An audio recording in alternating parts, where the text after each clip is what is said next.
مظہر صاحب آپ سے بات کا آغاز کروں گا. یہ جو مناظر بھی آج ہم نے دیکھے مشترکہ پارلیمنٹ کے اجلاس کے اور جس پہ شدید نعرے بازی کی جا رہی تھی، اس کو ایک نارمل روٹین کے طور پہ لینا چاہیے کہ ہاں یہی ہوتا ہے اور یہی روایت ہے، یہی ایک رسم ہے، تو اس میں کوئی غلط نہیں ہے، یا ایکچولی دل کرتا ہے کہ نہیں یہ نہیں ہونا چاہیے، پارلیمنٹ کو ایک پرسکون طریقے سے اپنے صدر کو سننا چاہیے؟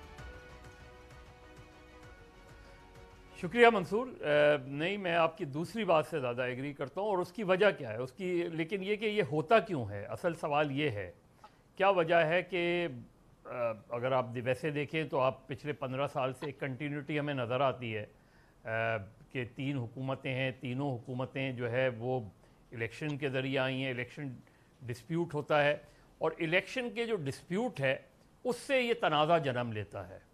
آپ اس سے پہلے چلے 58(2)B والے غلام اسحاق خان کا مسئلہ لے لیں، فاروق لغاری صاحب کا مسئلہ لے لیں، لیکن یہ ڈسپیوٹ کی جو جڑ ہے وہ انتخابات ہے، وہ پولیٹیکل انجینئرنگ ہے، وہ ری انجینئرنگ ہے، وہ الیکشن انجینئرنگ ہے، وہ الیکشن مینجمنٹ ہے، جس کی وجہ سے تنازع جنم لیتے ہیں. اور ان سے نکلنے کا ہم نے کبھی کوشش نہیں کی. ان سے نکلنے کی ہم خود ہی اپوزیشن اور گورنمنٹ مل کے الیکشن کمیشن بناتی ہیں اور خود ہی اس الیکشن کمیشن پہ ڈسپیوٹ کھڑا کر دیتی ہیں. اب ان چیف الیکشن کمشنر کو دیکھ لیں، اس سے پہلے والے چیف الیکشن کمشنر کو دیکھ لیں، اس سے پہلے والے چیف الیکشن تو یہ میرا خیال ہے پولیٹیکل پارٹیز کا فیلئر ہے. یہ احتجاج، اس طریقے کا احتجاج کا ایک طریقہ مختلف ہوتا ہے، لیکن اس طریقے کا احتجاج اور مسلسل ہر صدر کے خلاف یہ احتجاج، اس کا مطلب یہ کہ کوئی ایسی چیز ہے جو سیٹل نہیں ہو رہی. اور وہ کیا ہے چیز؟ وہ ہے بنیادی طور پہ الیکشن کا تنازع. آج کے الیکشن کا تنازع لے لیں، پچھلے الیکشن کا تنازع لے لیں، اس سے پچھلے الیکشن کا تنازع لے لیں. تو جب اور جو آپ نے 1-2 مثالیں دی کہ غالباً 2008 کے اندر جب زرداری صاحب نے خطاب کیا تھا تو اس میں ہمیں وہ نہیں نظر آئے تھے، وہ منظر نظر نہیں آیا تھا. لیکن بائی اینڈ لارج اپوزیشن اور گورنمنٹ کے درمیان جب دراڑ بڑھتی رہتی ہے اور اس سے ہمیں یہ تنازع جنم لیتا ہوا نظر آتا ہے. ورنہ آپ دیکھیں کہ نارملی پرائم منسٹر جب بول رہے ہوتے ہیں اس میں چلے ہوتا ہے احتجاج، لیکن اس طرح کا نہیں ہوتا. لیکن غلام اسحاق خان سے لے کے آج صدر زرداری تک اگر ہر صدر کی تقریر پر گو کے نعرے لگتے ہیں تو اس کا مطلب یہ کہ اس معاملے کو بڑی سنجیدگی سے لینا چاہیے. اور سنجیدگی کا مطلب یہ نہیں ہے کہ آپ کشیدگی بڑھائیں. سنجیدگی کا مطلب یہ نہیں ہے کہ آپ تفریق کو زیادہ بڑھائیں. آپ الیکشنز کے مسئلے کو حل کریں، یہ طے کریں. دوسری بات یہ کہ یہ طے کریں کہ یہ ریاست کے اندر، ریاست کے تصور میں عام طور پہ یہ ڈسپیوٹس کھڑے ہوتے ہیں. اس کو صرف ہم 1-2 جماعتوں کا ہنگامہ نہیں کہہ سکتے، اس کو محض اپوزیشن کا ہنگامہ نہیں کہہ سکتے.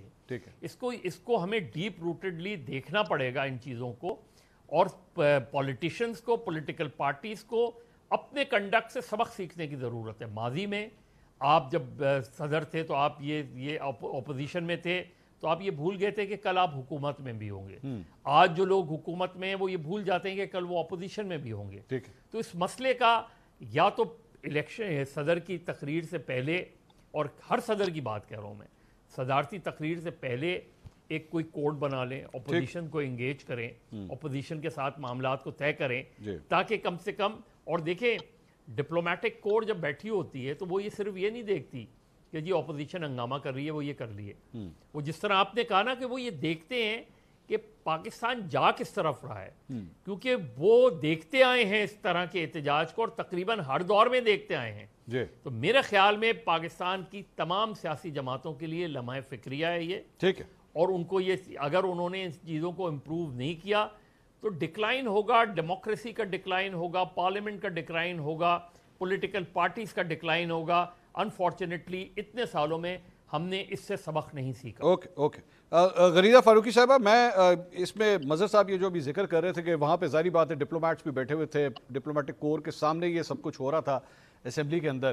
ایک تو آپ کا بھی وہ جو انٹرویو ہے اس نے بھی ڈپلومیٹکلی کافی ایک طوفان برپا کر دیا، جو آپ نے شیر مروت صاحب کا انٹرویو کیا.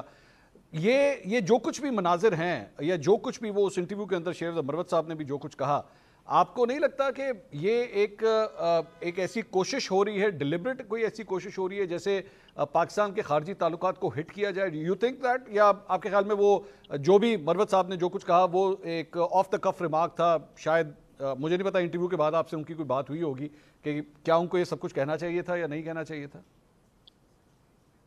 आपके सवालात के दो हिस्से हैं और मैं दोनों पे कमेंट करना चाहूंगी। पहले चूंकि आपने शेर अफजल मरवत की बात की है, जो कि उनके बयान की बात की है, जो कि बहुत संगीन, बड़ा काबिल मसम्मत, बहुत अफसोसनाक, और ये ऐसा बयान है जो कि आपके आइन कॉन्स्टिट्यूशन की जो शिक है आर्टिकल 19 उसकी खिलाफ वर्जी में आता है। आर्टिकल 19 वाज़ेह तौर पे कहता है कि जो पाकिस्तान के फ्रेंडली स्टेट्स हैं, जिनके साथ पाकिस्तान के अच्छे दोस्ताना ताल्लुकात हैं, आप उनके खिलाफ कोई भी ऐसी बात नहीं कर सकते जो पाकिस्तान के कौमी सलामती या पाकिस्तान के कौमी मफादात के खिलाफ जाए। शेर अफजल मरवत साहब से मैंने बहुत से लोगों ने शायद वो मिस कर दिया उस इंटरव्यू का वो हिस्सा या क्लिप का वो हिस्सा, क्योंकि सब लोगों की तवज्जो चली गई कि ओहो इतना बड़ा इल्जाम, इतना संगीन इल्जाम। लेकिन मैंने उस इंटरव्यू के दौरान भी उनसे पूछा कि आप या पीटीआई ऐसा क्यों सोचते हैं, आप ये इल्जाम क्यों लगा रहे हैं, आप या पीटीआई? तो कहीं पर भी उन्होंने डिनाई नहीं किया कि जी मेरी सोच है, मेरी जाती राय है, ये पीटीआई की राय नहीं है, ये पीटीआई की सोच या पीटीआई की पॉलिसी नहीं है। दूसरी बात ये कि आप किसी भी पॉलिटिकल पार्टी के रिप्रेजेंटेटिव को बुलाते हैं, आप बुलाते हैं मंसूर खान साहब, अतर अपना प्रोग्राम करते हैं, हम सब बुलाते हैं, तो हम उनसे कोई जाती हैसियत में नहीं बुला रहे होते। हमने उनसे कोई खाना पकाने की तरकीबें या उनका दिन कैसा गुजरा ये नहीं हमने पूछना होता।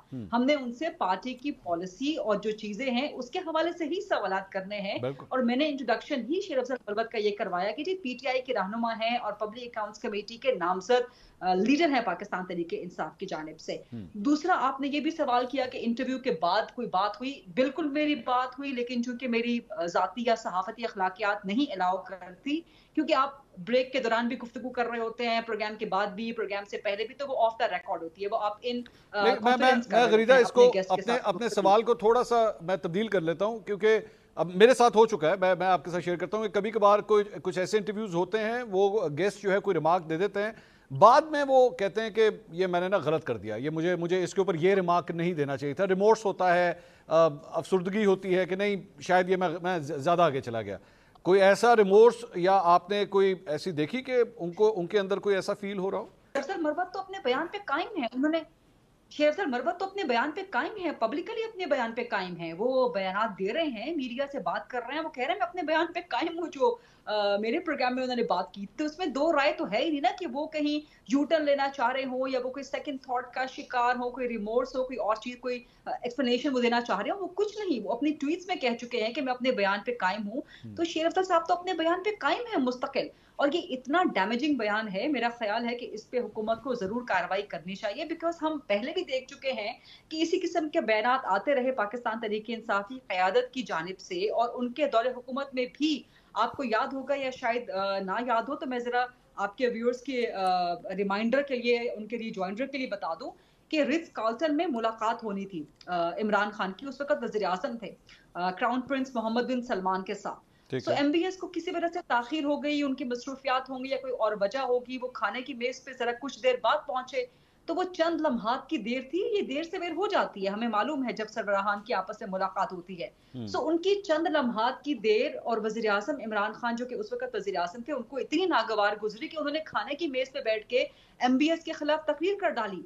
अब आप इमेजिन कर सकते हैं कि आप बाहर मौजूद हैं, स्टाफ सारा आपके साथ मौजूद है, एम्बेसी के लोग मौजूद होते हैं, उसी होटल में सऊदी स्टाफ ठहरा हुआ है, शाही खानदान के लोग, जो शाही कैबिनेट के लोग हैं वो सब ठहरे हुए हैं, हर तरफ बगिंग हो रही होती है इस किस्म के होटल्स में। आप किसी दीवार के साथ भी बात नहीं कर सकते, और आप एक ओपन एरिया में आप खाने की टेबल पे बैठ के क्राउन प्रिंस के खिलाफ तकरीर कर रहे हैं। सो उसके बाद हुआ ये कि वो ज़ाहिर तकरीर पहुंच गई, वो बात पहुंच गई क्राउन प्रिंस की तरफ, और वो मुलाकात जो है खतरे में पड़ गई। पाकिस्तान के खारजा ताल्लुकात जो है वो खतरे में पड़ गए, और उस वक्त सबके हाथ पांव फूल गए, सारा स्टाफ जो है वो उसको पसीने छूट गए, उनकी दौड़ें लग गई कि अब करें तो क्या करें, एम्बेसी की दौड़ें लग गई। सो अल्टीमेटली उनको ये सूझा कि पाकिस्तान में उस वक्त के आर्मी चीफ जनरल बाजवा से रिक्वेस्ट की जाए। सो रिक्वेस्ट की गई कि जी सानू बचा लो, हन कुछ करो, कुछ दरमियान में आप मीडिएट करें वगैरह वगैरह। तो जनरल बाजवा ने फिर मीडिएट किया और बात की क्राउन प्रिंस के साथ, उनके स्टाफ के साथ, उनके लोगों के साथ, اور پھر کئی گھنٹوں کی تاخیر کے بعد اس وقت وہاں کے شام کے 6:30 بجے یہ لنچ میں ملاقات ہونی تھی، شام کے 6:30 بجے جا کے وہ ملاقات ہوئی.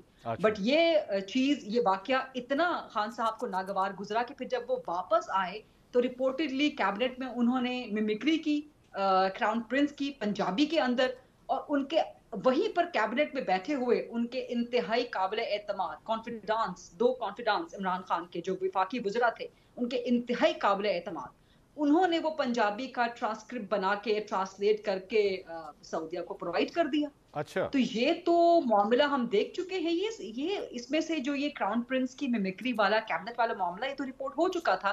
رٹز کارلٹن والا نہیں ہوا تو وہ میں آج آپ کے پروگرام کے ذریعے بتا رہی ہوں کہ یہاں سے آغاز ہوا تھا سعودی عرب کے ساتھ تعلقات خراب ہونے کا. حالانکہ سعودی عرب آپ کا مطلب you have a relationship spanning over decades. ٹھیک ہے. You have such strong relationship with Saudi Arabia. آپ کا جب بھی مشکل پڑتی ہے آپ کو پیسے وہ پرووائڈ کرتا ہے، ہر وقت آپ کے ساتھ کھڑا ہوتا ہے. صرف یہی نہیں، آپ کا ایک ریلیجیس سینٹیمنٹ اٹیچڈ ہے حرمین شریفین کی مجھے اجازت دیجیے غریدہ، آپ کا ڈائسپورا، آپ کا لیبر فورس اتنا بڑا سعودی عربیہ میں موجود ہے. جی میں